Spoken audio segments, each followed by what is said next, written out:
Assalamualaikum warahmatullahi wabarakatuh. Pada kesempatan kali ini kita bertemu lagi pada mata kuliah Pasar Modal dan Analisis Sekuritas. Pada kesempatan ini kita akan belajar bagaimana cara menilai sebuah saham dari informasi non-keuangan.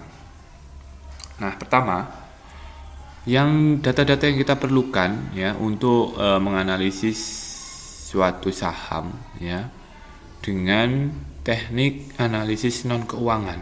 Selain keuangan, kita juga harus menganalisis non keuangan.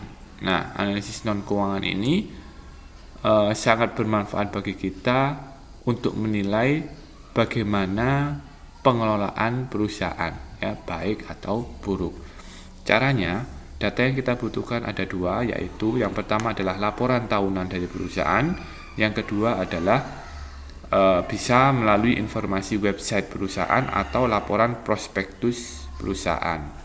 Nah, semuanya bisa didapat melalui situs idx.co.id ya. Informasi laporan tahunan itu disajikan secara gratis ya. Di sini perusahaan tercatat, laporan keuangan dan tahunan ya. Di sini laporan tahunan. Lalu kita akan ketik kodenya. Misalnya Clio ini minuman ya, minuman dalam kemasan yang tahun 2020 belum keluar, yang 2019 kita cari. Nah, di sini kita tinggal download annual reportnya. Nah, di sini. Nah, di sini kan ada banyak komponen di dalam laporan tahunannya. Yang pertama kita harus pelajari adalah visi dan misi perusahaan. Visi dan misinya apa? Menjadi perusahaan minuman nasional yang terdepan di Indonesia. Misinya menghasilkan produk minuman yang berkualitas tinggi, inovatif, dan mudah didapat melalui proses produksi yang berstandar internasional dan terintegrasi dengan jaringan manufaktur yang tersebar di seluruh Indonesia. Visi dan misi ini kita juga bisa melihat bagaimana prospek perusahaan ke depannya. Cita-citanya apa? Menjadi perusahaan air minum terkemuka di Indonesia. Nah, sudah ada cita-cita, bagaimana usahanya? Nah, ini misinya menghasilkan. Nah, kita lihat lagi di sini.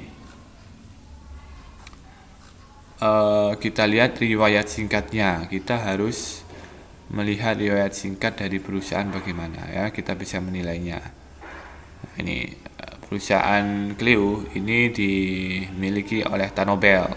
Tanobel perusahaan luar negeri ya. Ini mendapat penghargaan Nobel. Ini pabriknya 27 pabrik dan 120 depo logistik. Nah, ini Clio ya. Strategi perseroan. Nah, ini ada strategi perseroan. Nah, di sini ada keunggulan produk. Ya, keunggulan produknya apa? Kita lihat ya, BBA free dari kemasan. Ini keunggulan produknya. Kita harus pelajari di laporan tahunan ini. Nah, struktur organisasinya jelas ya, perusahaannya struktur organisasi jelas. Lalu kita lihat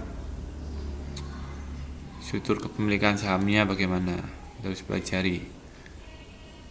Nah, di sini PT Sariguna Prima Arta. Di sini ini pabriknya 18,75%. Lanjut ke dewan komisarisnya siapa saja. Nah, ini apa ini? Depo air minumnya ya. Pabriknya ini 27, kita lihat tadi kan ada dijelaskan 27 depo air minum dan sekitar 200-an deponya ya. Pabriknya 20, pabriknya 27 dan ininya 200 depo pengisiannya. Nah, di sini semua lengkap ya sajiannya. Nah, ini adalah dewan komisarisnya. Di sini ada pembukaannya ya.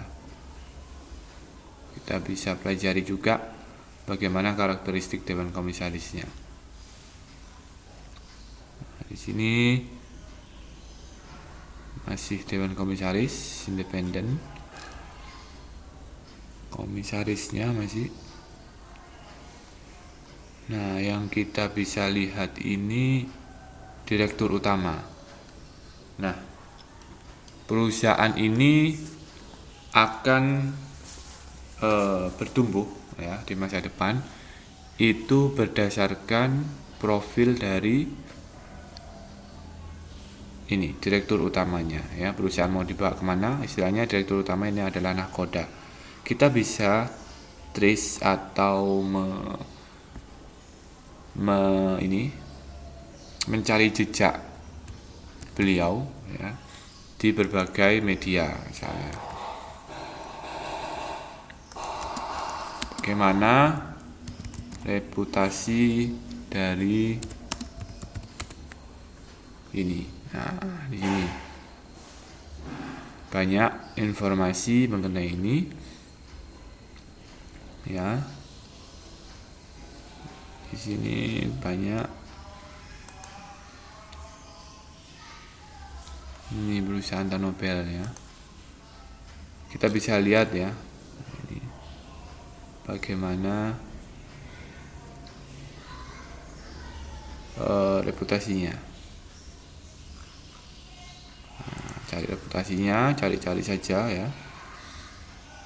tentang profilnya.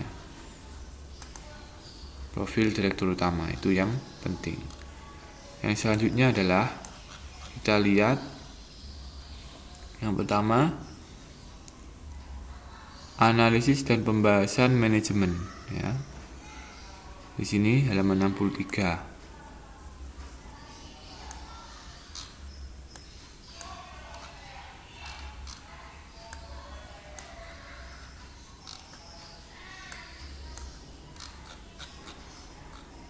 Nah, ini ya analisis dan pembahasan manajemen, tinjauan operasional.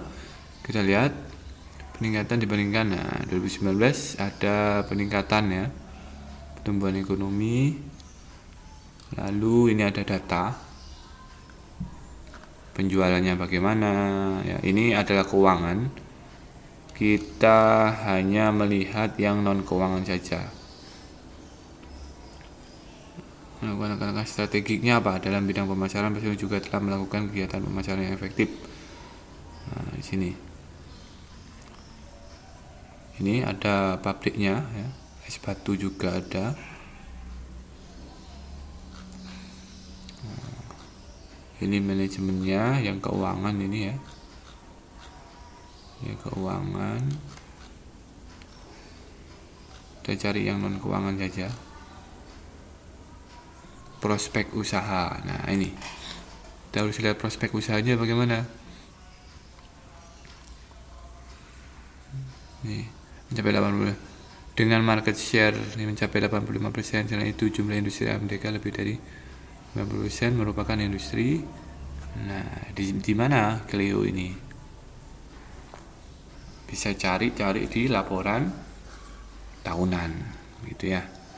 Yang selanjutnya adalah mengenai tata kelola perusahaan. Bagaimana perusahaan tersebut dikelola secara baik atau tidak ya. Kita lihat yang pertama adalah komitmen pelaksanaan tata kelolanya. Struktur tata kelola perusahaan ini penting. Strukturnya bagaimana ya. Nah, ada RUPS, GCG, rapat umum, ada rapat umum pemegang saham ya. Nah, ini menerima laporan tahunan. Nah, ada buktinya. Agenda kedua adalah menyetujui agenda ketiga. Nah, kalau sudah dikelola secara bagus begini, nah ini berarti perusahaan sudah istilahnya sudah dijalankan sesuai dengan peraturan yang ada ya, sudah baik ya cara tata kelolanya itu. Nah, yang kedua, yang terakhir ini yang kita lihat adalah sini banyak ya tentang tata kelola, tugas pokoknya, tupoksinya, manajemen resiko, itu masuk di tata kelola. Nah, di sini juga ada yang namanya tanggung jawab perusahaan, tanggung jawab sosial perusahaan atau CSR yang sering kita sebut ya. Nah, ini CSR-nya adalah apa aja. Yang berseruan adalah, nah, ini dijelaskan, penggunaan material dan energi ramah lingkungan, produk Clio terbuat dari biji plastik murni, kemasan Clio ya, EcoShip bukan produk varian botol yang dapat diremas hingga menjadi kecil, BPA free. Masih banyak lagi, memiliki perizinan, pelatihan 5R bagi perusahaan, penanganan limbah ya, limbahnya penghijauan area perusahaan. Nah, di sini bukti-buktinya kita lihat. Nah, jadi kalau sudah melakukan CSR berarti perusahaan ini sudah tidak hanya mempedulikan perusahaannya saja, tapi juga mempedulikan lingkungan sekitar.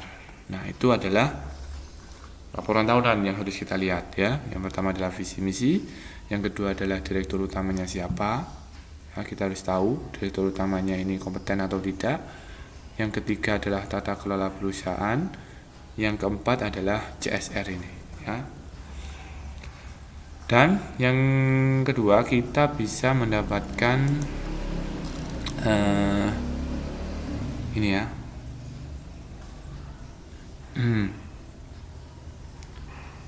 prospektus ya. Tapi prospektus ini merupakan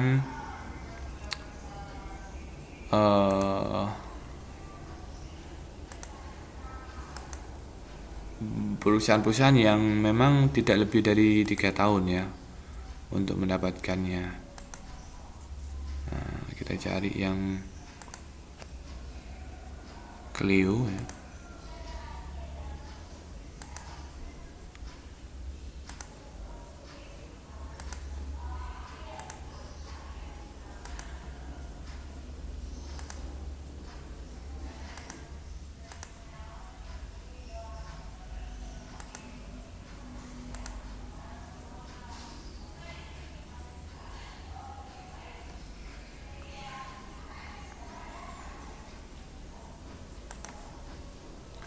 Cari yang Clio.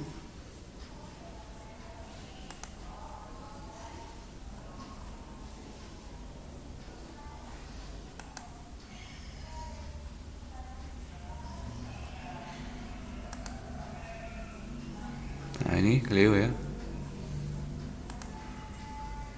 Nah, di sini prospektus ya. Waktu penawaran umum biasanya laporan ini berikan ya. Isinya adalah rencana penggunaan dananya buat apa ya, terus risiko usahanya apa. Nah, di sini keterangan tentang banyak nih di sini, keunggulan kompetitif, kebijakan dividennya bagaimana. Nah, ini prospeknya ya, prospeknya. Nah, di sini yang harus dipelajari adalah anggaran dasarnya. Ini ringkasan. Keunggulan kompetitif, Western meyakini memiliki antara lain diferensial yang luas, ya, terintegrasi, ramah lingkungan, dan marketing yang menarik. Itu keunggulannya. Ini ada kebijakan dividen. Nah, akan dibahas di RUPS. Di sini juga ada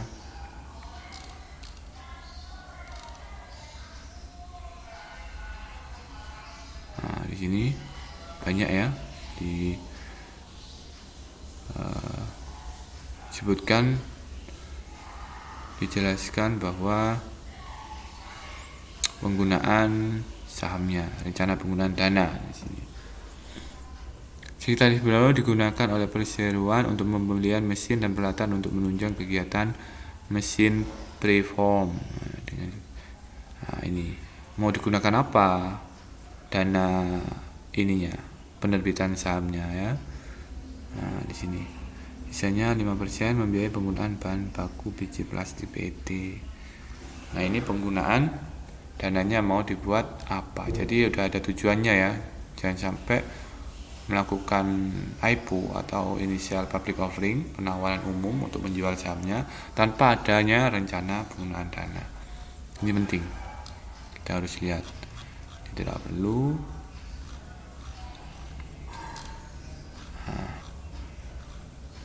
laporan keuangan ya, laba rugi yang sebelumnya. Ini bisa dipelajari nih